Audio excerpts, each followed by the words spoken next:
Let's get to breaking news now. Overnight, out of the Middle East, President Joe Biden says the United States and the United Kingdom have bombed the Iran-backed military group in Yemen. That's the country that you see here in the map just below Saudi Arabia. Officials say the U.S. and the U.K. hit more than 80 Houthi targets overnight. Now, it's in response to the group's attacks on commercial shipping vessels along the Red Sea trade route.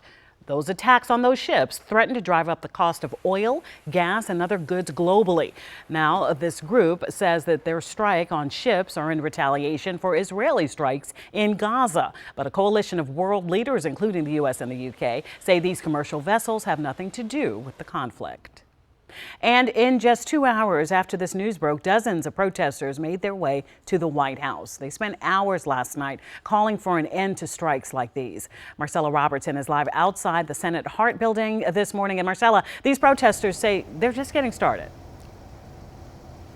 Allison, good morning. Yeah, more protesters are expected to gather here this morning at about 10 o'clock here, this time at the Senate Hart building.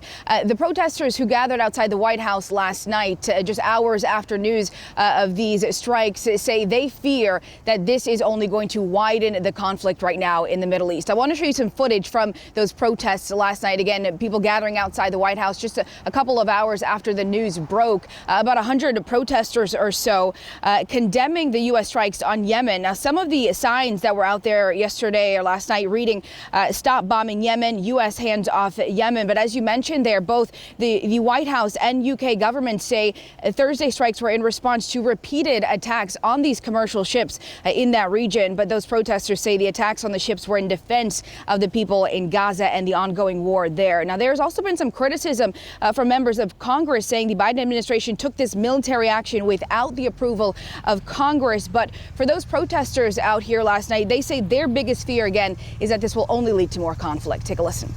The Biden administration needs to accept an immediate ceasefire in Gaza. That's the only way to get the world off of the track of constant escalation to a regional war. That's what the great fear is right now. Will this lead to a broader conflict all across the Middle East?